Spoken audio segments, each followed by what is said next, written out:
I don't know about you, but I'm craving some real good and delicious wine. Marisa Sergi is a wine-obsessed redhead who happens to be a third-generation winemaker. She has Italian roots, and her fascination with winemaking started at a very early age, crushing grape clusters with her grandfather and listening to wine discussions over dinner.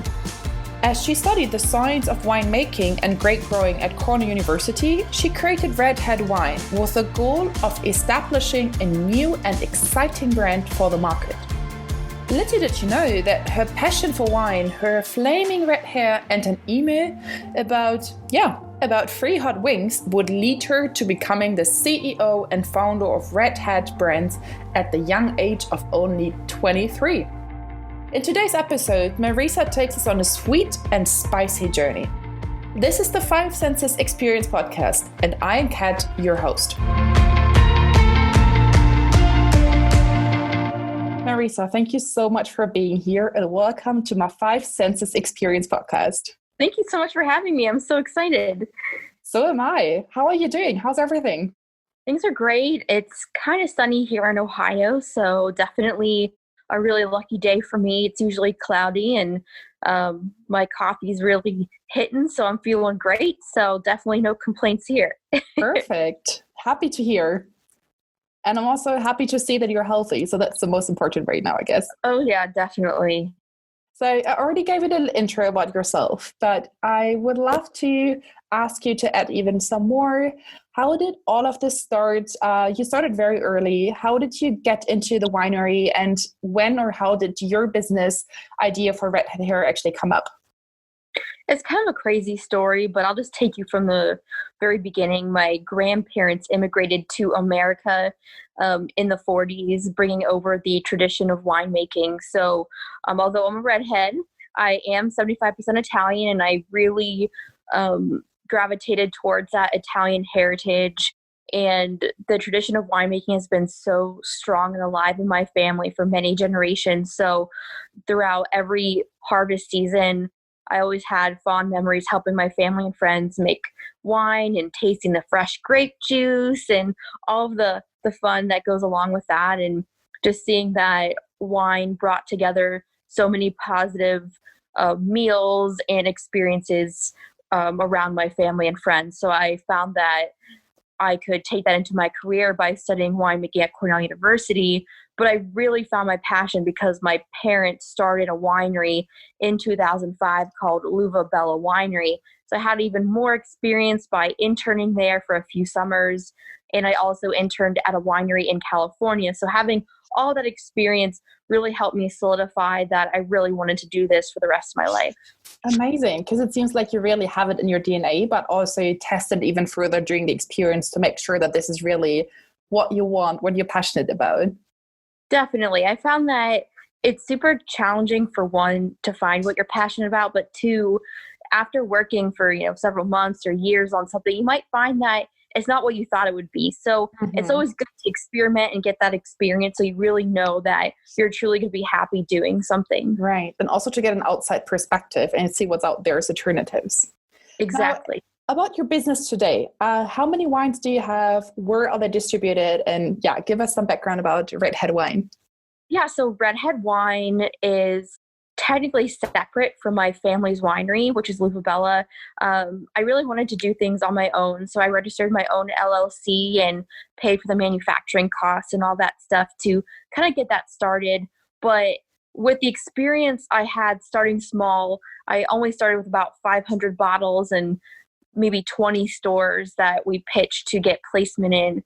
The ball started rolling down the hill, getting bigger and bigger. And with the experience that I had getting my wine into stores, I was able to help my family get their wines into stores as well. So now I am also working for Luva Bella, and combined our wines are in about 2,000 stores in the state of Ohio, Pennsylvania, and West Virginia. And we're trying to expand more. We're looking to expand to Kentucky, Tennessee, and potentially Virginia this year. So this is in over 10 years. So it didn't happen overnight. It's been since I was 19 years old, was working on RedHead, but helping my family at a very young age. So it's definitely taken a long time to get to this point. Absolutely. So as you talk about being long process, it's also a very long process until you actually find the wine that you want and until you have your end product, right? I know you have a red wine, you have a rosé wine. Correct. How was the process in that one until you actually found the RedHead wines? I'm really happy that I had an iPhone back in 2013 when I first blended RedHead Red Blend, because I actually documented the day I finally tasted the final product. And it's really kept that memory alive for me. It was really not as complicated as you would think.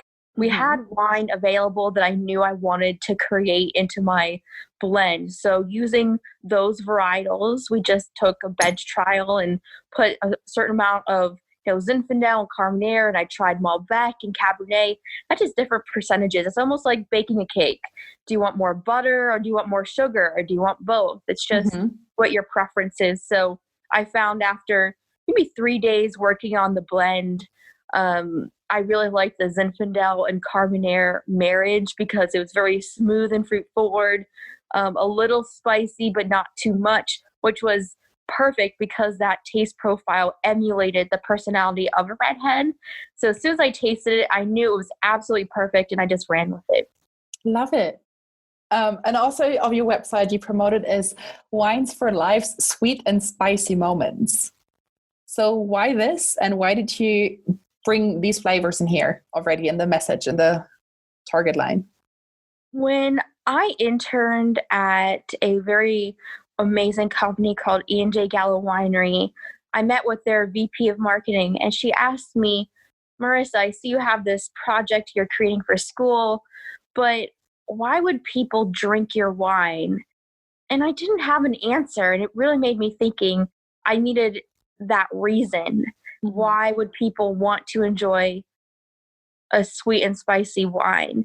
And I figured for life's sweet and spicy moments, I mean, everyone has great moments they want to celebrate, or spicy, zesty, romantic moments, or frustration, or anything in between that you could define as sweet or spicy. And I just felt like that encompassed who I was as a winemaker and the brand itself. So if you are able to enjoy my wine, you could define it for any reason you'd like that relates to you. And I want it to be very open-ended, but still be purposeful. And it grabs the attention, right? Like when I read it, of course, I started thinking about, what will be my spicy and sweet moments of life? Oh, that's great feedback. No, I really like it. I love how you said it's about you, because, I mean, I did some research, and on your website it says, my wine wasn't created by a corporate giant or in a market research lab. Its taste, label, and packaging are all mine. So I hope you really enjoy it. What is yours? Well, I just chose a blend that I personally liked. And of course, I got feedback from my friends and family. But I feel even with research, if you work for a very large company, you could spend thousands of dollars getting data and feedback. But once you release it to the market, it's fair game. I've had people launch products with very little research and they're super successful, or I've seen teams of corporate employees put things together, spend tons of time and money, and it flops within 6 months. I feel like you just gotta go with it. Go with your gut feeling. What feels right?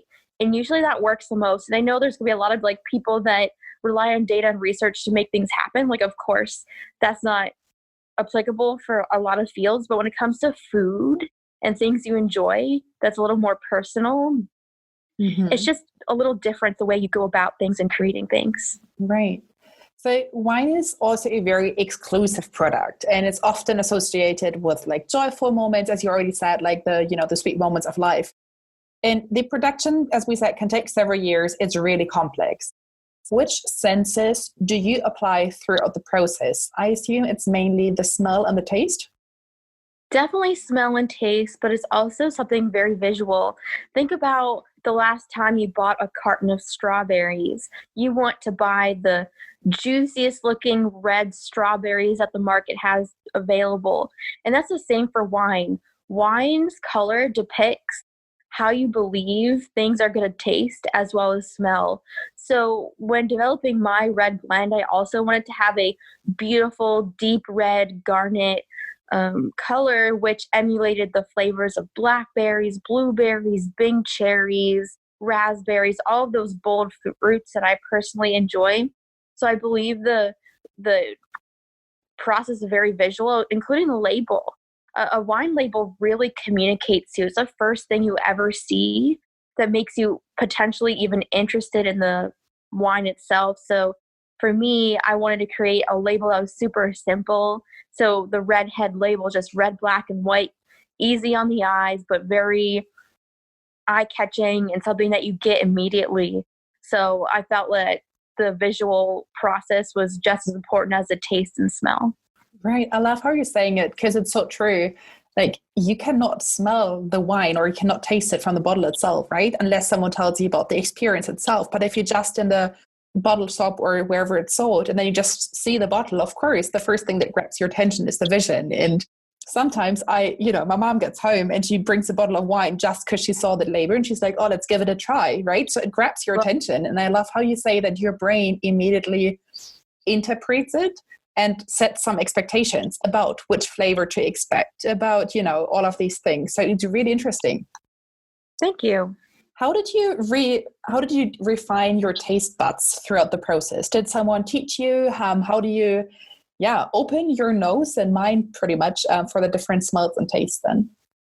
I think the process was pretty difficult for me just because when you're a novice beginner in the wine industry, most of everything just looks and smells and tastes like wine. Mm-hmm. But I was lucky to have a 4-year education at Cornell University where I took many, many courses, how to evaluate food, how to taste wine from a visual, smell, and of course, tasting perspective.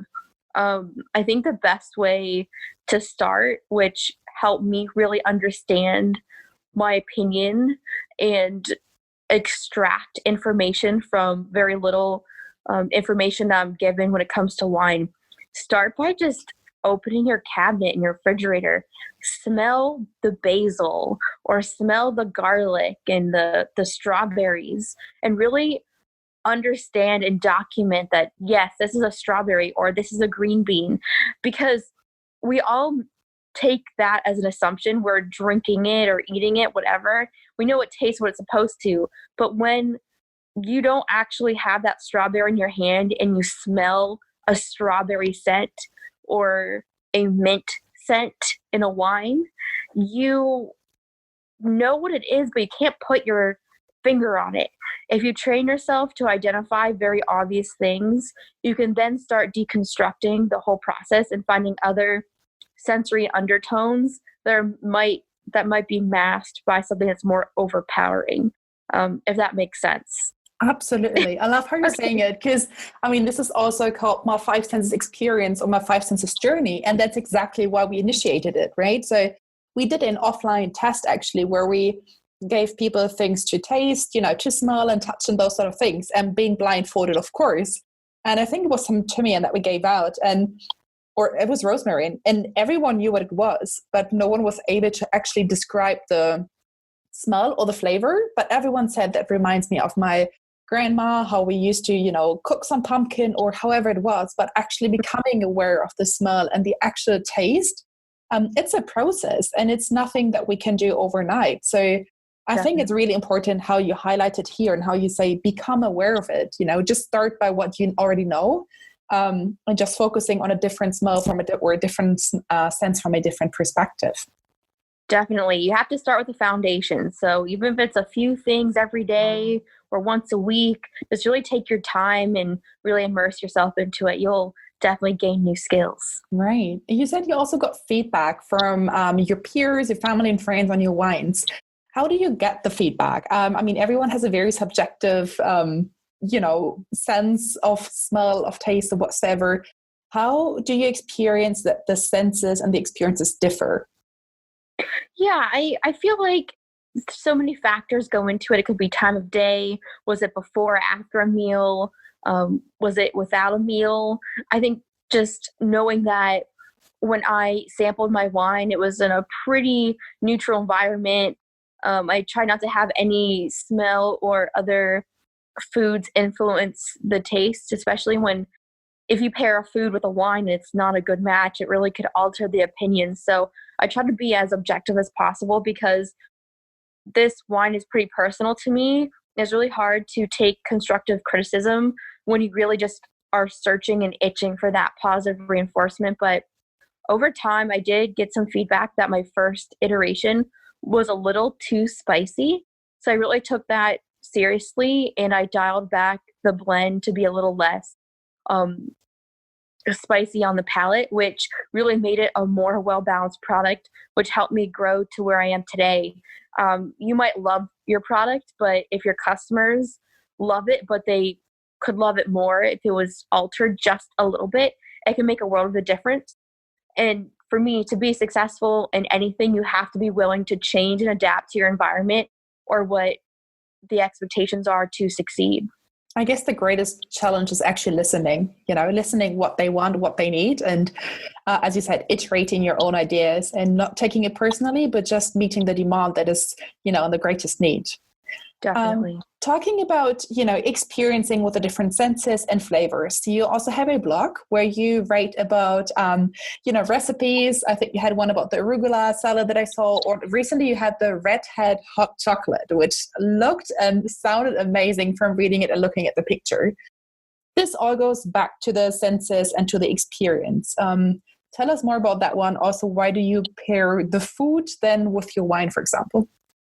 I really enjoy the wine educational aspect of just being part of this brand. And I feel that wine could be very intimidating. And with the blog that I've started, I like to do really basic things to showcase that wine could really enhance any experience, whether it be lunch or just a hot chocolate that you're trying to take a step back from the day and detox and de-stress. And I really want to showcase that wine and food pairings don't have to happen in a very fancy restaurant or at a very pretentious occasion where you're pairing wine with a salad or you're putting an ounce of wine in a delicious and rich hot chocolate to elevate it to new heights. It really just makes things a little more approachable and hopefully changing people's minds that wine could be a little more flexible in your daily life if you kind of open your mind and senses to it. Mm-hmm.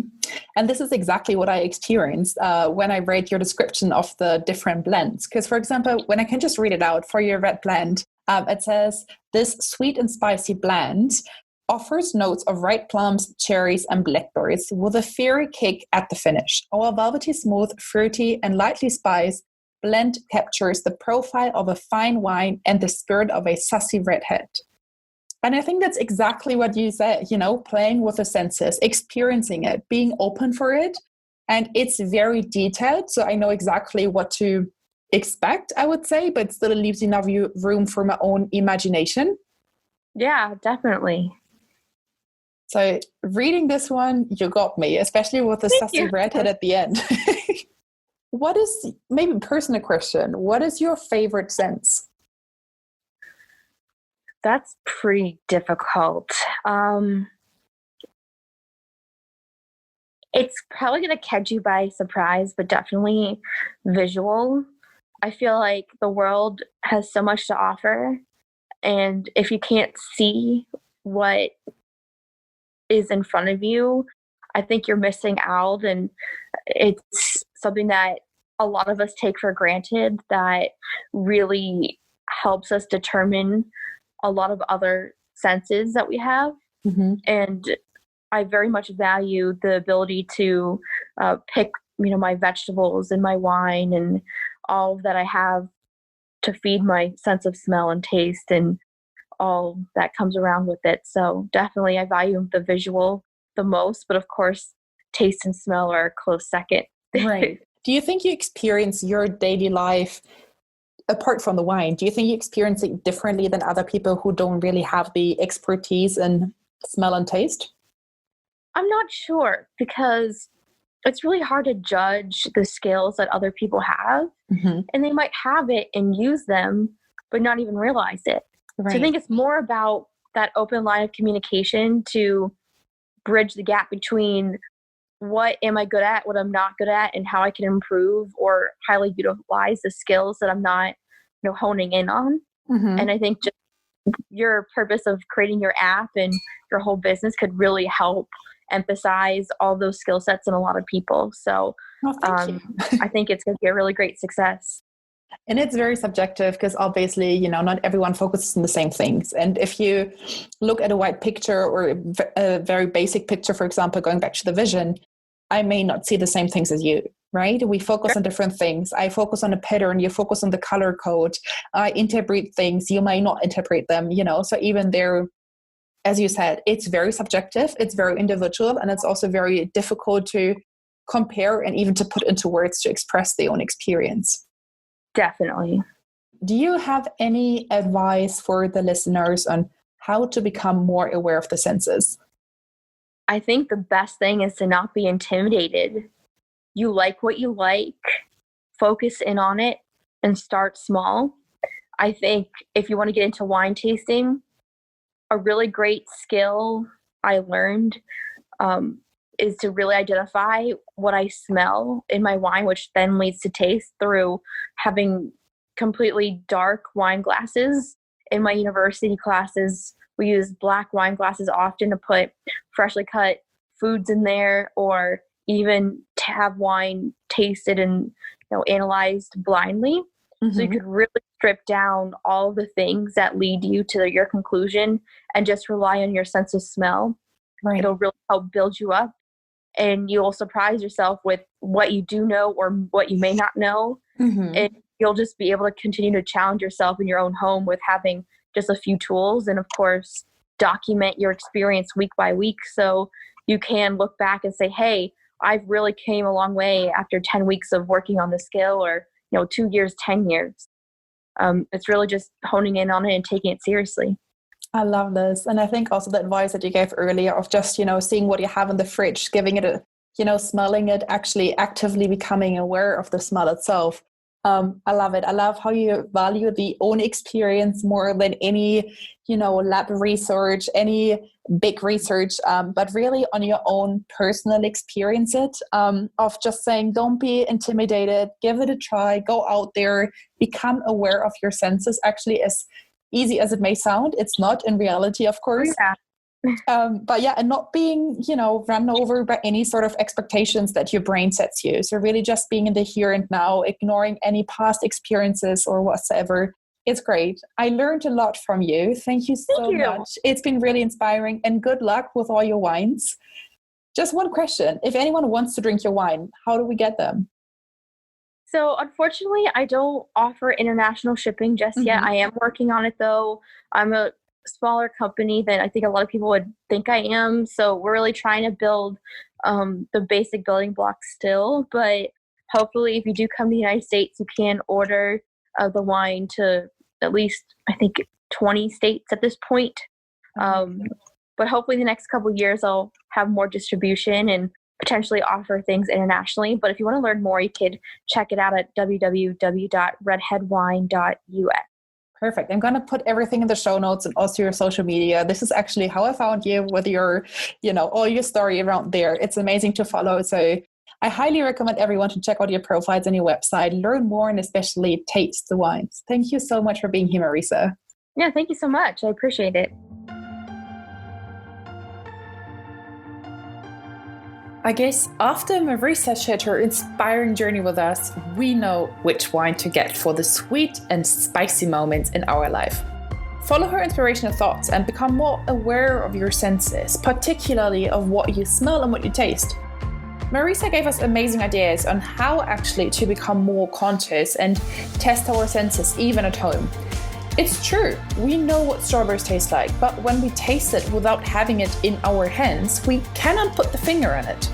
Follow her advice. Do not be intimidated. Always appreciate the importance of sight, smell, taste, and touch.